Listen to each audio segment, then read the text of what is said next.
ओम नमः शिवाय।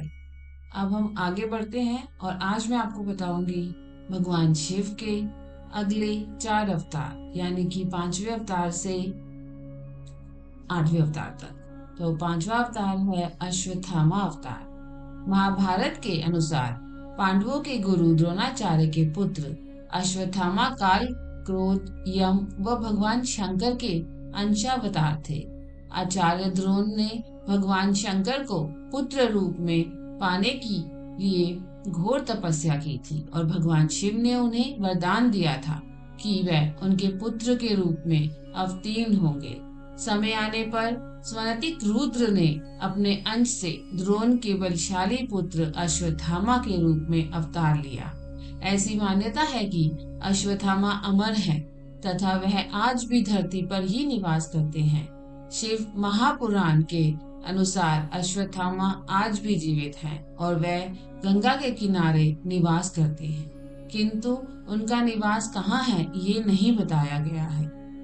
अब भगवान शंकर का छठा अवतार।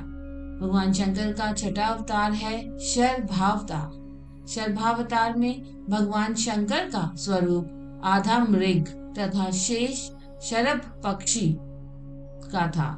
इस अवतार में भगवान शंकर ने नरसिंह भगवान की क्रोधाग्नि को शांत किया था। लिंग पुराण में शिव के शर्वावतार में की कथा उसके अनुसार है। हिरण्यकश्यप का वध करने के लिए भगवान विष्णु ने नरसिंह अवतार लिया था। हिरण्यकश्यप के वध के पश्चात भी जब भगवान नरसिंह का क्रोध शांत नहीं हुआ तो देवता शिवजी जी के पास पहुंचे। तब भगवान शिव के शरणावतार लिया और वह इसी रूप में भगवान नरसिंह के पास पहुंचे तथा उनकी स्तुति की, लेकिन नरसिंह की क्रोधाग्नि शांत नहीं हुई। यह देखकर शरभ रूपी भगवान शिव अपनी पूंछ में नरसिंह को लपेट कर ले उड़े। तब कहीं जाकर भगवान नरसिंह की क्रोधाग्नि शांत हुई। उन्होंने शर्भावतार से क्षमा याचना कर अति विनम्र भाव से उनकी स्तुति की। भगवान शंकर का 7वां अवतार गृहपति अवतार। भगवान शंकर का 7वां अवतार है गृहपति। इसकी कथा इस प्रकार है। नर्मदा के तट पर धर्मपुर नाम का एक नगर था। वहां विश्वानर नाम के एक मुनि तथा उनकी पत्नी शुचिस्मृति रहती थी। शुचिस्मृति ने बहुत काल तक निसंतान रहने पर एक दिन अपने पति से शिव के समान पुत्र प्राप्ति की इच्छा की।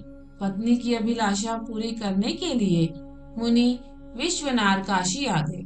यहाँ उन्होंने घोर तप द्वारा भगवान शिव के वीरेश लिंग की आराधना की। एक दिन मुनि को वीरेश लिंग के मध्य एक बालक दिखाई दिया। मुनि ने बाल रूपधारी शिव की पूजा की। उनकी पूजा से प्रसन्न होकर भगवान शंकर ने शुचिस्मृति के गर्भ से अवतार लेने का वरदान दिया। कालांतर में शुचिस्मृति गर्भवती हुई और भगवान शंकर शुचिस्मृति के गर्भ से पुत्र रूप में प्रकट हुए।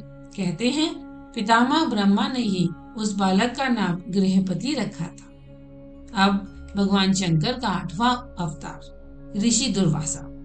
भगवान शंकर के विभिन्न अवतारों में ऋषि दुर्वासा का अवतार भी प्रमुख है।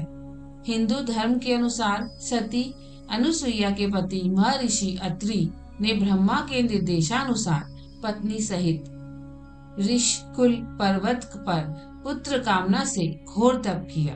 उनके तप से प्रसन्न होकर ब्रह्मा, विष्णु और महेश तीनों उनके आश्रम पर आए।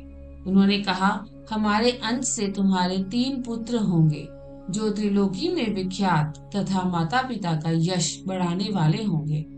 समय आने पर ब्रह्मा जी के अंश से चंद्रमा उत्पन्न हुए। विष्णु के अंश से श्रेष्ठ संन्यास पद्धति को प्रचलित करने वाले दत्तात्रेय उत्पन्न हुए और रुद्र के अंश से मुनिवर दुर्वासा ने जन्म लिया। हरि ओम।